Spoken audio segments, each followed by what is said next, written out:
Ano ang pambansang dahon ng Pilipinas? Anahaw. Anahaw. Correct!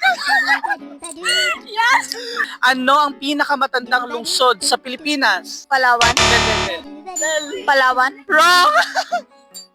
Luzon? Luzon? Wrong! Pambansang, ano yun? Pinakamatandang lungsod sa Pilipinas. Cebu. Cebu. Correct! Kanang katubagon, pero di maingon. Sinong pangulo ang nagdeklara ng buwan ng wika? Manuel. Manuel Esquis. Wrong! Fidel Ramos. Correct! Ano ang pinakamalaking pulo sa Pilipinas?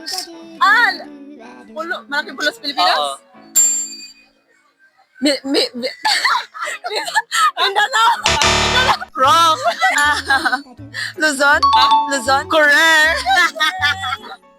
Ano ang mga probinsya na nabibilang sa Calabarzon? Yes. Yun yung mga city na nag-alsa sa mga Espanyol para lumaban na para sa kalayaan ng Pilipinas. Ano yun? Calabarzon. Oo. Calabarzon. Cavite, Laguna, Batangas, Rizal, and Quezon. Correct! Ano ang tawag sa bilang ng mga bagay na may buhay sa isang lugar? Ano ang tawag sa...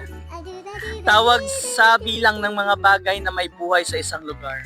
Population? Correct! Sana all! Ano ang ating wikang pambansa? Filipino! Correct! Sino ang kauna-unahang babaeng presidente ng Pilipinas? Filipino. Correct!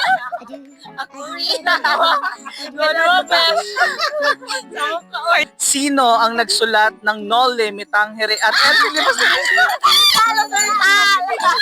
Ito ba topic? 1, 2, 3, go. Sarasan! Correct!